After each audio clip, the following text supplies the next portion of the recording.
Assalomu alaykum, hurmatli ko'ruvchilar. Sherqiy Türkistan Awazining kundalik xabarlarini ko'rishinglarni qarshi olamiz. Tövəndə diqqətinizə xəbərlərimizin təfsili məzmunları bolsun.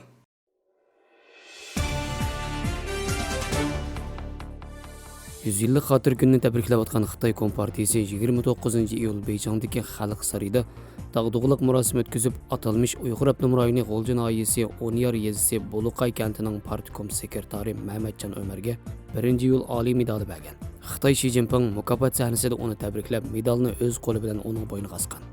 Xitay Kompartiyəsi Memetjan Ömerga yuqori baho berib, uning millatlar ittifoqligini ilgari surguvchi ulgulik shaxs ekanligini, 30 yillik asos qatlam xizmati davomida bo'lgunchilikka qat'iy qarshi turib, jamiyat muqimligini qo'g'daganligi, tahdidlarga qarshi ko'krak kerib chiqib, jamiyat omonligini saqlaganligini ta'riflagan.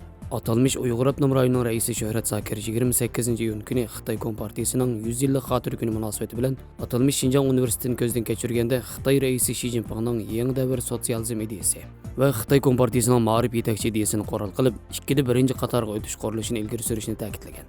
Xitoy hukumatı o'tirib qo'ygan ikkida birinchi qatorga o'tish qurilishi birinchi qatordagi oliy maktab, birinchi qatordagi ilm-fan qurilishi bo'lib, Xitoyning kelgusi 100 yilda dunyoda ilm-fan sohasida birinchi qatorga o'tish va Xitoy orzusini amalga oshirish planini ko'rsatgan. Kuzatuvchilarning qarashicha Xitoy Kompartiyasi bunday faoliyatlarda Uyg'ur kadrini ko'tarib chiqish orqali Kompartiyaga sodiq bo'lish tashviqotini qanot yaydirayotganligini, kommunist Xitoyning bu qatim Memetjan Ömerni alohida tashviq qilish orqali bir tarafdan Uyg'urlarga sharaf berayotganligini ko'rsatib, xalqaradan kelayotgan besimni azaytishni maqsad qilgan bo'lsa, yana bir tarafdan Uyg'urlar faqat Xitoy Kompartiyasiga sodiq bo'lgandalar nijotlikqa va g'albiga erisha oladi degan maqsadni ifodalamoqchi bo'lganligini. Birinchi qatordagi universitet, birinchi qatordagi ilm-fan Xitoy Kompartiyasining mustabid tuzumi, chiriklashgan jamiyati va qo'riq shuari bilan amalga oshmaydiganligini, balki demokratik, erkin, sog'lom jamiyatda amalga oshadiganligini. Şöhret Zakir ta'kidlagan Xi Jinping ideyasi va Kompartiyaning yetakchi ma'rif ideyasi o'zlarida aytgan atalmış ikkida birinchi qatorga o'tish qurilishiga tamoman zid ekanligini. O xil ideya bilan universitetni gullantirish u yoqda tursin, balki sepi o'zidan qizil pachoq, mashinlashgan partiya maktabi qilib qurib chiqadiganligini bildirgan.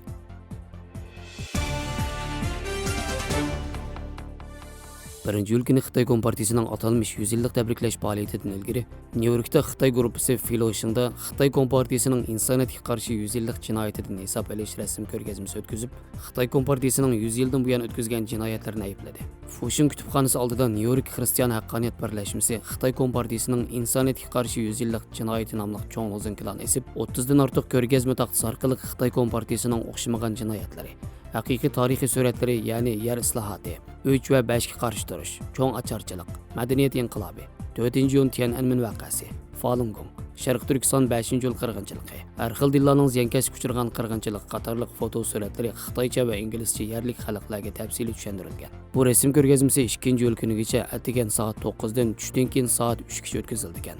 1-yil kuni Manhattan maydonida rasm ko'rgazmasi o'tkazmoqchi ekan. Nyu-York Xristian adliya birlashmasining boshlig'ining bildirishicha, Xitoy fuqarolarining Xitoy Kompartiyasining e'lon qilgan har qanday narsalarning amaliyot emasligini tushunishini, Xitoy Kompartiyasining faqat bir osh qolgan qanjuq itga o'xshaydiganligini, uning qo'lida behuda o'lgan necha 100 million odam borligini, shunga Xitoy Kompartiyasining Xitoy uchun emas, balki insoniyat uchun bir cho'ng ofat ekanligini ta'kidlagan.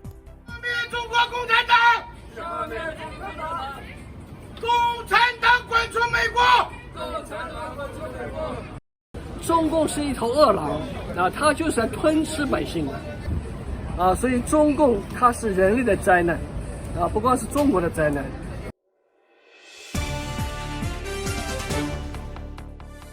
Germaniya Davlat Mudofaa ministri Konkan Bauer 29 iyun seshanba kuni Germaniyaning Afg'onistondan askarlarini butunlay chekindurganligini, Amerika va u yerdagi boshqa xalqaro kuchlar bilan 20 yilga yaqin turish harakatini oxirlashtirganligini e'lon qilgan.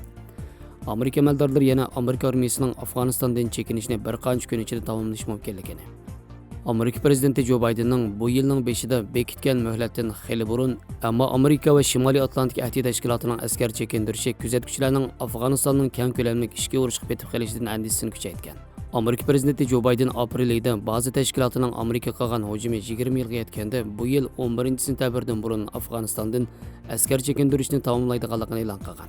Fransiya agentligi va Reuters agentligining xabar qilishicha, Afg'onistondagi Germaniya askarlarining soni Amerikadan qasila 2-o'rinda bo'lib, o'tgan 20 yilda taxminan 150 ming askar o'rlashtirilgan.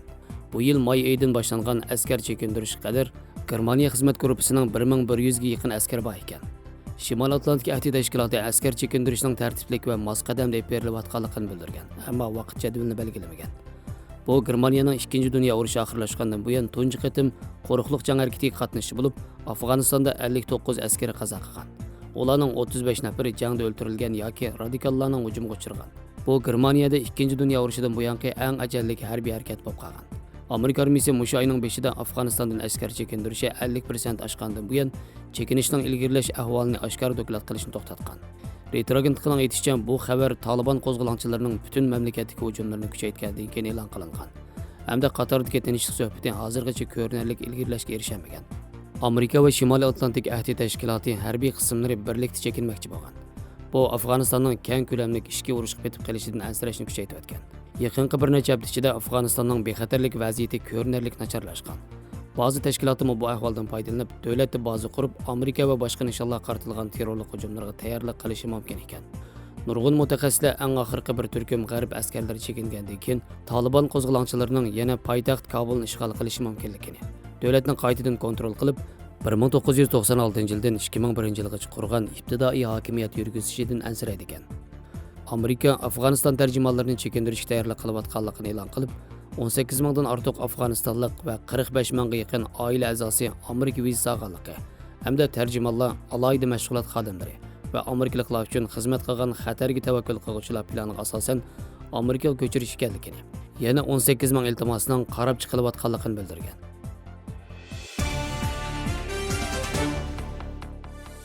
Aşqazını daim biyaran bulduğanlar yumğaq sutni şeker bilan qo'shib yesa, aşqazan ağrıqını davolaydi.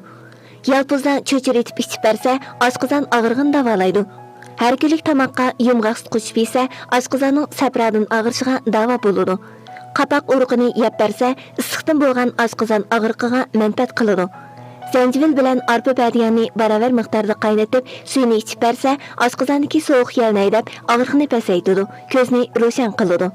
Jigdini baravar miqdordagi navatga qo'shib yeb bersa, oshqozon ojizlikdan bo'lgan tamoq hazm bo'lmay og'rishga davo bo'ladi. Navatni ziri bilan so'qib, nashtada iste'mol qilib bersa, oshqozonni quvvatlab, og'riqni pasaytiradi.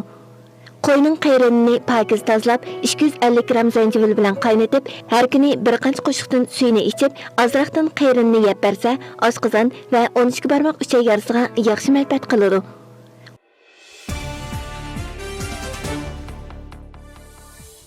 Xabarlarimizni ko'ngilingizga rahmat. Ko'rishguncha omon bo'linglar. Xayr xo'sh, Allohga omonat.